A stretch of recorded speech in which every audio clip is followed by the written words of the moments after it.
이제 오늘부터 우리 사도신경 배우기를 좀 시작하겠습니다. 사실 올해는 이 어, 다시 예배로 그러면서 우리가 수요일은 좀 교리를 배우는 시간을 가졌어요. 전반기에는 우리 신앙 고백서 내용을 가지고 했고요.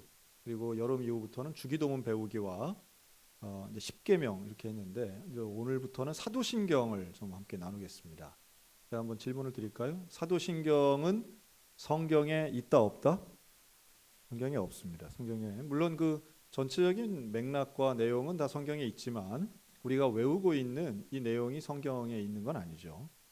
그럼에도 불구하고 우리는 사도신경이 상당히 중요합니다. 왜냐하면 말 그대로 이 사도 아포스리라고 그러죠. 사도가 예수님으로부터 직접 배운 사도들 또 그 사도의 전통을 계승한 교부는 물론이고 그 다음에 이 우리로 친다면 성직자들이 함께 모여서 신경, 크리도라고 하죠. 그래서 우리의 신앙을 고백하는 건데요. 이 신앙 고백서를 만든 겁니다. 이 사도신경은 교회사적으로도 너무 중요하고요. 이 사도신경이 만들어진 이유를 간략하게 한 세 가지 정도로 본다면 교회를 통일시키는 거예요. 세상에 참 여러 가지 교회가 있죠. 카톨릭도 있고 우리 개신교도 있고 또 정교회도 있고요. 또 다양한 교회들이 있지만 그 교회가 하여튼 각자의 신앙 고백들이 있었어요. 2세기까지는. 그래서 뭐 이쪽 교회 들어오면은 전혀 다른 얘기하고, 그러니까 신경이라고 하는 건 무엇을 믿느냐라고 하는 거예요. 그럼 우리는 뭘 믿습니까? 우리는 어떤 걸 믿어요? 예수님을 믿는데 예수님이 어떤 걸 믿는가? 우리 하나님을 믿는데 하나님을 어떻게 믿고 있는가? 사도신경은 이걸 정리했어요. 그래서 성부, 성자, 성령에 대해 우리는 이런 하나님을 믿습니다. 우리는 이런 예수님, 성자를 믿습니다. 우리는 이런 성령을 믿습니다. 이걸 아주 간단하게 문장으로 만든 게 사도신경이거든요. 이게 하루아침에 나온 게 아니에요. 최소 700년이 걸립니다. 최장은 이게 사실은 이제 12세기 결국 이제 로마 카톨릭을 통해서 사도신경이 완성이 되기 때문에 1000년 이상 걸린 거예요. 이 몇 문장 안 돼 보이지만 이거 만들기 위해서 우리의 선조들은 수백 년 동안 회의를 하고 그 회의를 통해서 이단들을 가지쳐내고 이 신경을 만든 거예요. 그러니까 얼마나 위대하고 가장 우리 기독교 신앙의 근간이 되는 고백입니다. 우리가 외우고 있기 때문에 우리는 이 내용을 다 아는 것으로 착각할 때가 있는데요. 그럼 외우는 것과 아는 것은 좀 차이가 있습니다. 외우는 것만큼 중요한 게 우리가 아는 것이고 아는 것보다 더 중요한 건 믿는 것이죠. 그런 면에서 이 사도신경은 교회를 통일하고 이단을 방지합니다. 그러니까 뭐가 이단이냐라고 하면 이 사도신경에서 벗어나면 이단인 거예요. 쉽게 얘기하면. 그래서 이단인지 여부는 바로 이 삼위일체 성부, 성자, 성령에 대한 무엇을 믿는가 또 무엇을 믿으면 안 되는가 이것을 구분할 수 있는 아주 중요한 내용이 사도신경입니다. 마지막으로는 바로 그러한 믿음의 고백이 우리의 실제 생활에서 이루어질 수 있도록 훈련하고 교재로 썼던 게 바로 사도신경인데요. 그렇기 때문에 교회를 연합해서 통일하고 이단을 방지하고 그리고 우리의 신앙생활을 위해서 사도신경은 필요하다 이렇게 말할 수 있습니다. 그래서 이제 오늘 그 첫 번째 시간으로 사도신경의 이 첫 번째 문장. 사도신경은 그래서 정확하게 이제 성경책 맨 겉표지에 있는데 세번역 사도신경의 첫 문장은 이래요. 한번 해볼까요? 외워볼까요? 나는 시작. 나는 전능하신 아버지 하나님 천지의 창조주를 믿습니다. 이게 성부에 대한 믿음 고백 딱 한 절이에요. 성부 하나님에 대해서 딱 세 가지를 얘기해요. 첫째는 전능하신 하나님. 두 번째는 아버지 하나님, 전능하신 아버지 하나님, 천지의 창조주를 믿습니다. 그 내용은 우리가 다 아는 것 같은데 신비롭죠. 우리가 믿는 하나님은 전능하신 하나님이신 줄로 믿으시기 바랍니다. 이 전능하다라고 하는 건 모든 것을 할 수 있는 능력이 있다 이런 뜻이잖아요. 당연히 하나님은 전능하시지. 전능에 대해서 이야기하면 신비스러운 얘기나 체험들은 상당히 많아요. 저는 매주 이제 수요일 우리 전도특공대 하는 시간이 겹쳐가지고 제가 참 죄송하긴 한데 수요일 오전마다 제가 CBS에 가서 방송 녹음을 해요. 그래서 이제 매주마다 이제 목사님들을 만나서 이렇게 인터뷰를 해보면 그냥 목사 되신 분은 없구나 하는 걸 다시 한번 깨닫고, 또 그런 목사님의 가정 안에서 일어나는 일들, 특히나 이렇게 목회를 참 진실하게 또 의미 있게 하시는 분들을 보면 참 기도하는 배우자들이 있고 또 여러 사람들이 돕고 하는 것들을 깨닫는데요. 이제 오늘 만난 목사님 상당히 특별하신 분이었어요. 이제 원주에서 개척을 하신 지 1년 됐는데 1년 만에 지금 성도가 50명 이상이 된, 정말 코로나 시기에 이런 분이 다 계시네. 목사님 이름이 너무 목사님 같은 거예요. 이충만 목사님. 이거 뭐 이름이 범상치가 않죠. 충만. 이게 그래서 알고 보니까 그 아버지도 목사님이신 거예요. 그러니까 아버지 목사님이 너는 무조건 앞으로 목사해야 된다 하고선 이름을 충만이라고 지어버린 거예요. 지금은 괜찮은데 학교 다닐 때는 쉽지 않았다는 거예요. 그리고 하여튼 그 이제 울산에서 이제 할아버지 이제 아버지 목사 목회를 하시고 그러셨는데 어린 시절 그 아버지 목사님이 목사님 된 게 정말 대단하시더라고요. 근데 이 아버지 목사님도 이름이 너무 세요. 이 아버지는 이름이 뭐냐면 이청용. 청용. 그 일반적이지 않잖아요. 푸른 용이라는 뜻이 한자로도 정말. MBC 청룡 할 때 그 청룡인데, 물론 우리 국가대표 축구 선수도 이청용 선수가 있죠. 근데 어쨌든 그 이청용 목사님은 원래 목사가 아니고 1년에 제사 16번 드리는 그 아주 그냥 정말 지독한 가문의 장손이었다는 거죠. 그러니까 뭐 교회 갈 생각도 못 하고 늘 절 아니면 제사 지내고 집에 어쨌든 제실이 있었답니다. 제사를 준비하는 방이 따로 있는 이제 그런 집이었는데 하루는 지나가다가 길에 그 예배당 소리 종소리가 들린 거예요. 근데 예배당의 그 종소리 옛날에 60년대죠. 그 종소리 딱 듣는 순간 궁금해졌답니다. 뭐가 궁금하냐 하면 저거 예수님은 그러니까 부처님만 맨날 이제 봤던 거예요. 그러니까 부처님은 앉아도 있고 누워도 있고 이제 와상 좌상 이런 게 있는데 예수님은 하나님은 어떻게 앉아 계실까 이게 갑자기 궁금하더래요. 신기하죠. 누가 전도한 것도 아닌데. 그래서 이렇게 한번 교회를 가봤답니다. 교회를 가서 이렇게 창문이 있는데 창문을 이렇게 열고 이제 보려고 안에 예수님 불상 좀 이상한 말인데 어쨌든 그걸 기대하고 이제 창문을 이렇게 열었는데 갑자기 어딜 도둑놈이 쳐다봐 하는 소리가 들리더래요. 그 사람이 말한 건 아닌데 그 소리가 어떤 영적인 소리가 들렸다면 그래서 뒤로 완전히 나자빠졌대요 이분이. 이제 개인적인 아주 지극히 주관적이지만 체험을 한 거죠. 그래서 이걸 누구한테 좀 물어봐야 되나. 그래서 직장에 가가지고 자기 직장에서 교회를 잘 다니는 직장 동료분한테 내가 어제 신기한 거 경험했다. 예배당 그 창문 열다가 내가 깜짝 놀래가지고 소리를 듣고 뒤로 넘어갔다. 그랬더니 그분이 하는 얘기가 직장 동료예요. 내가 당신을 위해서 얼마나 기도했는데, 내가 당신 전도하려고 얼마나 기도하고 내가 맨날 교회 가자고 하지 않았느냐? 그거 하나님의 음성이다. 예배당 가야 된다. 그런 거 보면 또 전도되는 분들이 그냥 되지 않아요. 누군가 기도하고 노력하는 분이 있는 거죠. 그래서 이청용 선생님이 자기 발로 집 근처에 있는 예배당을 간 거예요. 갔더니 가는 날부터 이제 은혜 받고 예배 시간에 은혜가 되는데 그 은혜를 받으면서 자기 생각에 나 같은 사람이 이렇게 은혜 받으면 나는 하나님의 사람이 돼야 되지 않을까 이런 생각이 들었다는 거예요. 한 몇 개월 안 돼서. 근데 그때에 제가 이제 드리고 싶은 얘기 지금부터예요. 하나님 나를 하나님의 사람으로, 그러니까 이제 목사나 이렇게 하나님의 사람으로 쓰시려면 나한테 징표를 좀 보여주세요. 이제 그랬다는 거예요. 기도를. 근데 그때 마침 성경을 이제 기도원에 대한 성경을 읽고 있었는데 어떤 징표를 했느냐 하면 이분이 하여튼 40 되기 전에 30대 이미 머리가 하얗게 되는 이제 그런 분도 있잖아요. 새치가 많아져 하얗게 되는 이제 이런 머리였다는 거예요. 그래서 젊을 때도 옛날에는 그 염색약 양귀비 뭐 이런 거 있었어요. 이런 걸로 이제 염색을 하셨는데 그냥 하나님 앞에 그렇게 기도한 거예요. 하나님, 나는 다른 징표보다도 내 이 하얀 머리가 까매졌으면 좋겠습니다. 이렇게 기도했대요.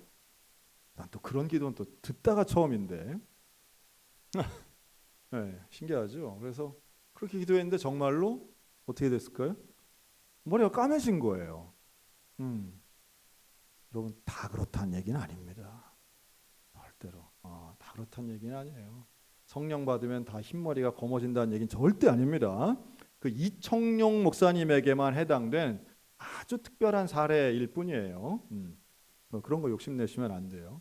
그래서 까매진 이 개인적인 체험 때문에 이분이 이제 목사님이 되신 거예요. 참 놀랍죠. 그러니까 그 60년, 70년대에 일어났던 그 하나님의 어떤 기적과 이사, 지금은 잘 그런 게 자주 드러나진 않는데 그런 거예요. 그래서 이청용 목사님이 가족들을 데리고 이제 울산에서 개척을 합니다. 그래서 이제 오늘 만난 그 이충만 목사님이 그 아버지 얘기를 하면서 자기 어릴 때 얘기를 하시는 거예요. 자기 어릴 때의 소원은 오직 하나뿐이었대요. 햇빛 들어오는 집에서 사는 거. 개척을 했는데 반지하가 아니라 완전 지하실에서 개척을 하신 거예요. 그러니까 햇빛 들어오는 집. 그러니까 아침에 일어나면 지금 낮인지 밤인지 모르는 그런 지하실에서 예배당에 살아주셨다 하는 거죠. 그래서 난 절대로 목사 안 한다. 이충만 아니라 뭐 성령충만 아니라 나는 안 한다. 이랬었는데 결국은 직장 가고 좋은 학교 나와서 직장을 다니다가 하나님 부름 받고 목사가 된 이제 그 이야기를 오늘 같이 나눴어요. 참 전능하신 하나님에 대한 이야기는 개인마다 좀 다를 수 있습니다. 하나님의 능력은 우리의 생각과 상식을 초월할 때가 분명히 있죠. 그리고 전능하신 하나님의 손길은 시간 속에서 분명히 역사하시는데 시간도 때론 초월하기도 하죠. 근데 그런 가운데 그러나 우리가 잊지 말아야 하는 것은 하나님은 무슨 일이든지 다 하실 수 있지만 우리가 이제 그런 걸 종종 질문하잖아요. 전능하신 하나님이 왜 이래? 뭐 이런 거 있어요. 뭐 근본적으로는 왜 악을 만드셨어? 뭐 다 아시면서 왜 선악과를 만드셨어? 뭐 이런 질문을 하는데요. 하나님의 전능에는 원리가 있어요. 하나님은 모든 걸 다 하실 수 있지만 마음대로 하시는 분은 아닙니다. 그러니까 하나님은 본인의 당신이 만드신 원리나 섭리를 거스르는 일은 안 하세요. 조금 쉽게 얘기하면 여러분 하나님 못 하시는 게 있죠. 거짓말을 못 하시고요. 하나님은 죄를 짓지 못하십니다. 큰 틀에서 본다면 뭐가 죄냐 아니냐를 정하시는 게 하나님이심에도 불구하고 죄를 정하셨으면 그것을 그 적용을 본인에게도 하시는 것처럼 우리가 알아야 됩니다. 그래서 그 하나님의 전능이라고 하는 건 모든 것을 깡그리 무시하는 전능이 결코 아니에요. 그러니까 이제 우리가 종종 그런 권력자들을 보죠. 이제 법을 만들고 옛날에 왕들이 그런 사람들이 법을 세워놓고 법의 적용은 백성들한테만 하는 거예요. 자기는 법과 상관없는 존재인 것처럼 살아가는 우리는 그런 사람들을 독재자라고 합니다. 이건 잘못된 거죠.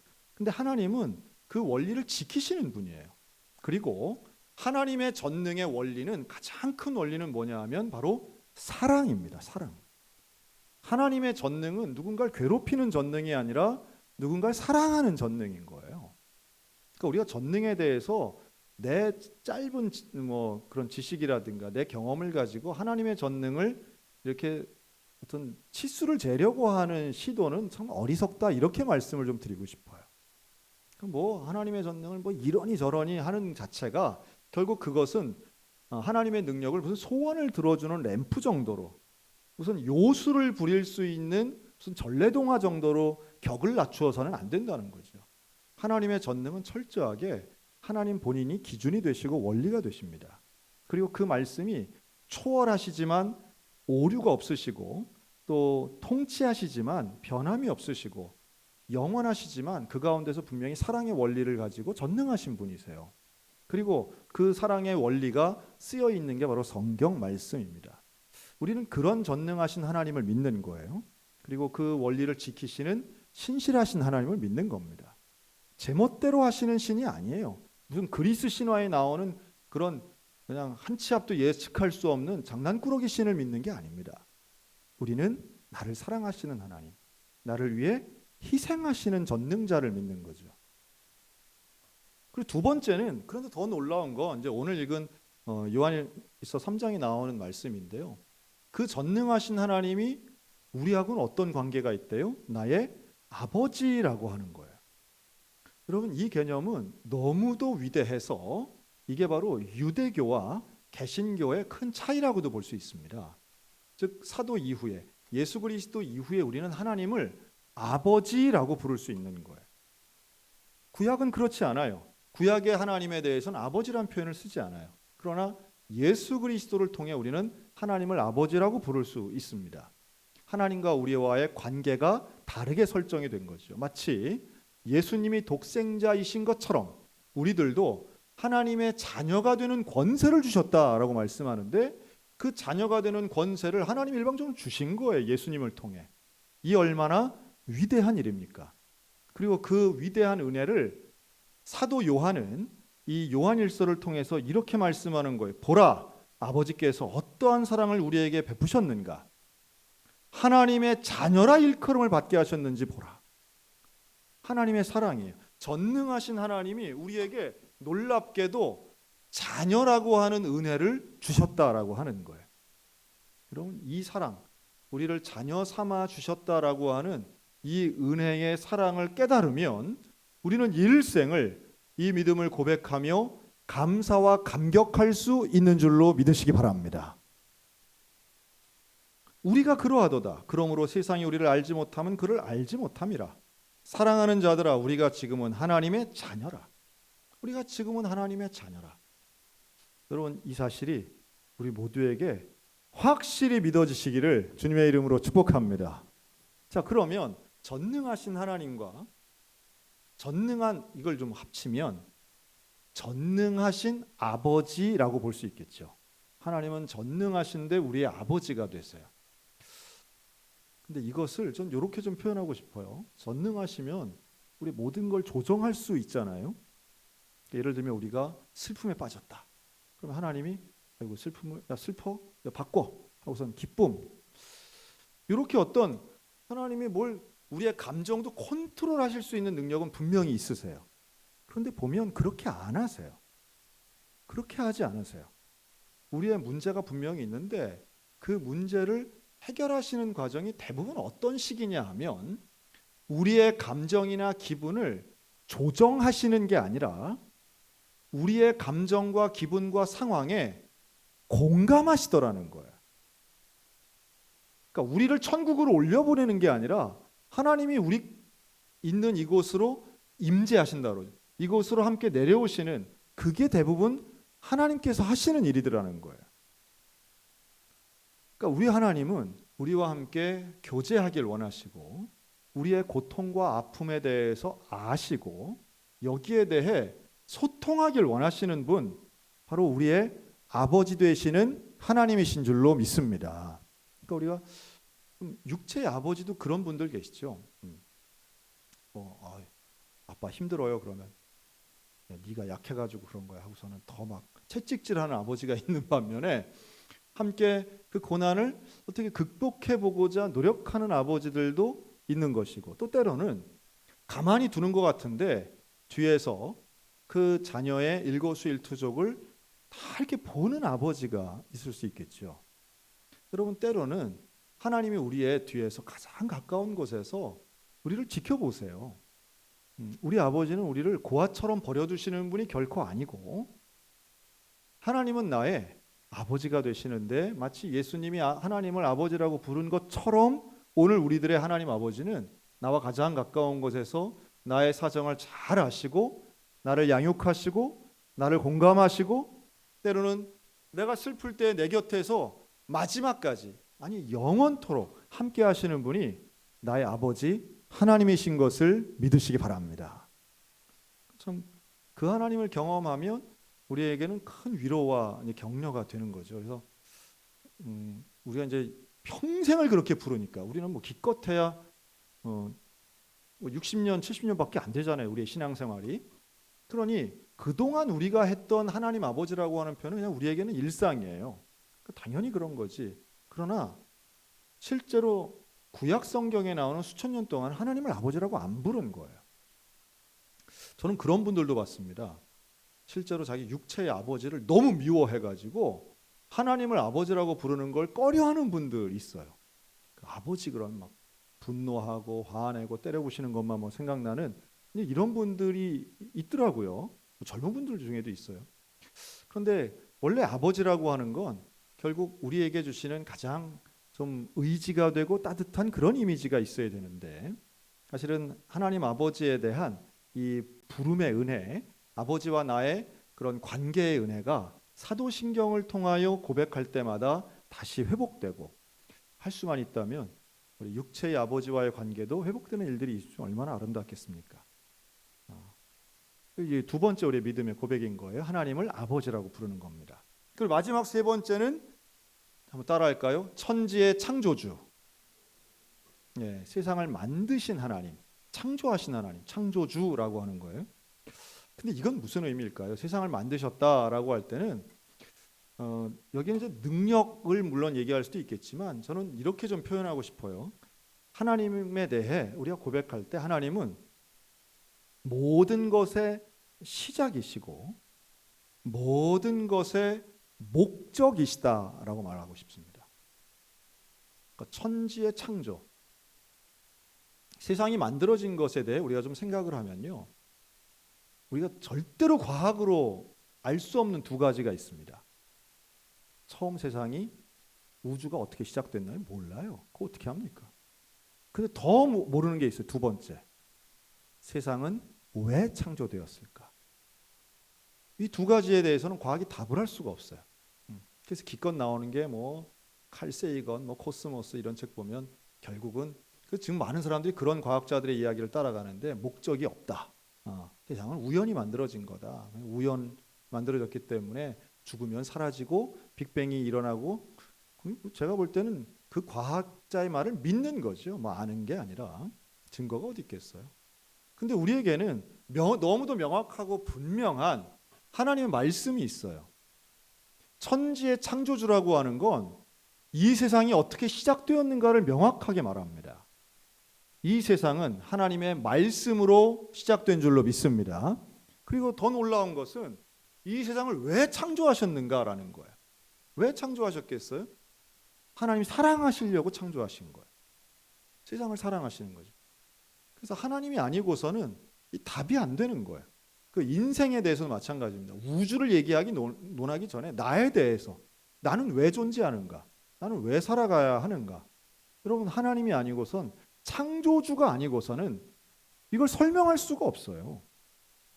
그렇죠? 여러분, 뭐 때문에 사셔요? 여러분은 왜 태어나셨습니까? 여기에 대해서는 과학도 어떤 사상도 우리에게 해답을 줄 수 없어요. 그거 알려고 가서 뭐 고행도 하고 보리수나무에 가서 앉아 있고 뭐 이런 거 아니에요. 폭포 밑에 막 앉아 있고 막 굶어가면서 막 계단 무릎으로 올라가고, 그런 것은 다 깨달음을 얻기 위함인데 무슨 깨달음이에요? 깨달음은 왜 사는가, 어떻게 사는가 이거예요. 근데 천지의 창조주라고 하는 이 놀라운 고백은 오늘 우리에게 너무도 당연하게, 또 너무도 분명하게, 너무도 쉽게 우리에게 말씀하기 때문에 역설적이지만, 그래서 우리가 이 무게를 가볍게 여기는 면도 있어요. 만약에 이 천지의 창조주라고 하는 이 내용을 깨닫기 위해서 우리가 40일 금식해야 된다고 하면 이 사도신경 외울 때마다 눈물이 날 거예요. 근데 우리는 뭐 사도신경이 그냥 그래요. 왜냐하면 그냥 평생 그냥 외워왔어요. 이거 믿는데 우리가 무슨 대단히 큰 고생을 안 했어요. 고민도 별로 없어요. 근데 이게 얼마나 위대하고 얼마나 무거운 주제이고 얼마나 우리 인생의 근본적인 내용인가를 깨달으면 사도신경의 첫 줄만 읽어도 우리의 인생에는 큰 능력과 위대함과 변함없는 확신 가운데 있게 될 줄로 믿습니다. 우리 하나님은 천지의 창조주예요. 이게 이제 시작과 목적, 이걸 조금 다른 말로 하면 소유권이 하나님께 있는 거죠. 그러니까 시작과 목적이 다 하나님께 있으니까 다 하나님의 것이에요. 여호와 하나님의 것이, 우리 성부 하나님의 소유권과 주권이 미치지 못하는 곳이 없는 거예요. 우주, 생명, 인간, 가치, 어떤 단어를 대입해도 그것의 소유자는 여호와 하나님이신 거죠. 여러분, 성부 하나님께 모든 것이 속해 있는 줄로 믿습니다. 그리고 그것을 믿는다고 고백하는 게 사도신경의 첫 줄인 거예요. 우리가 하나님에 대해 고백하고 믿음을 고백하는 그 시간이, 우리가 주일 공예배 시간, 주일 오전 예배 때 사도신경을 매주 하잖아요. 얼마나 중요하고 얼마나 그 내용이 심오한지 몰라요. 한 구절 한 구절, 한 단어 한 단어가 평균적으로 따지면 이게 100년 이상 걸린 거예요. 이거 하나 넣는데. 하나님은 어떤 분이신가? 가장 압축하고 압축했더니 하나님은 전능하신 하나님, 하나님은 나의 아버지 하나님, 하나님은 천지의 창조주 되신 하나님. 우리는 그 성부 하나님을 믿습니다. 여러분이 성부 하나님을 믿는 믿음의 고백을 평생토록 해서 나의 소유자가 누구인가, 인생의 시작과 마무리가 어디서부터 오는가, 또 하나님을 통해서 하나님과 나 사이에 어떤 관계가 있는가, 이것을 명확히 깨달아 인생 가운데 믿음으로 걸어가는, 확신 가운데 걸어가는 신앙의 성도들 다 되시기를 주님의 이름으로 축원합니다. 아멘. 기도하겠습니다.